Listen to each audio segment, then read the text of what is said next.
Hello friends.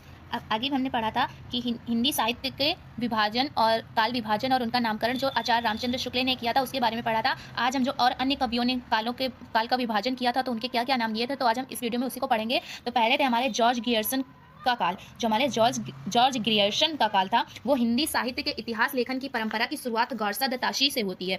सबसे पहले जो हमारे कवि कह सकते हैं वो थे गार्सा दत्ताशी, लेकिन काल विभाजन और नामकरण का पहला प्रयास जॉर्ज ग्रियर्सन ने किया था। आचार्य रामचंद्र शुक्ल जी के पहले सबसे पहले तो थे गार्सा दत्ताशी, उसके बाद हमारे जो उन्होंने शुरुआत की थी, लेकिन जॉर्ज ग्रियर्सन ने उसका पहला प्रयास किया था। जॉर्ज ग्रियर्सन ने अपनी साहित्य इतिहास को, हिंदी साहित्य का जो इतिहास था उसको 11 कालखंडों में विभाजित किया था। आगे आते हैं हमारे मिश्र बंधु का काल विभाजन। जो हमारे मिश्र बंधु का काल विभाजन था, मिश्र बंधु ने अपने संपूर्ण साहित्य को 5 कालखंडों में विभाजित किया। इन्होंने अपने साहित्य इतिहास के विभाजन के लिए संवत काल को चुना था।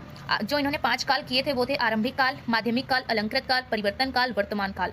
जो मिश्र बंधु ने 5 कालखंडों का किया था। और आगे हम देखेंगे आचार्य रामचंद्र शुक्ल का काल जो था। आचार्य रामचंद्र शुक्ल ने अपने साहित्य इतिहास के 4 भागों में विभाजित किया था, पहले भी हमने पढ़ लिया है, लेकिन इसमें पढ़ेंगे वीर गाथा काल, भक्ति काल, रीति काल, आधुनिक काल। ये थे आचार्य रामचंद्र शुक्ल का काल। और आगे हम पढ़ेंगे डॉक्टर रामकुमार वर्मा का जो काल था। उन्होंने पहले आता है हमारा संधि काल, दूसरा चारण काल, फिर भक्ति काल और रीति काल, आधुनिक काल। ये थे डॉक्टर रामकुमार वर्मा के द्वारा काल विभाजन। आगे आते हैं हमारे श्याम सुंदर दास का काल। जो श्याम सुंदर दास जी ने काल का विभाजन किया था, उन्होंने भी 4 कालखंडों में विभाजित किया था। पहला था वीर गाथा युग, भक्ति युग, रीति युग, नवीन विकास कुमार युग था।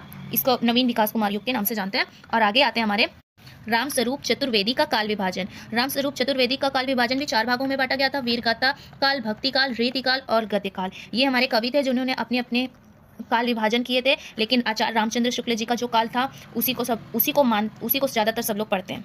Thank you.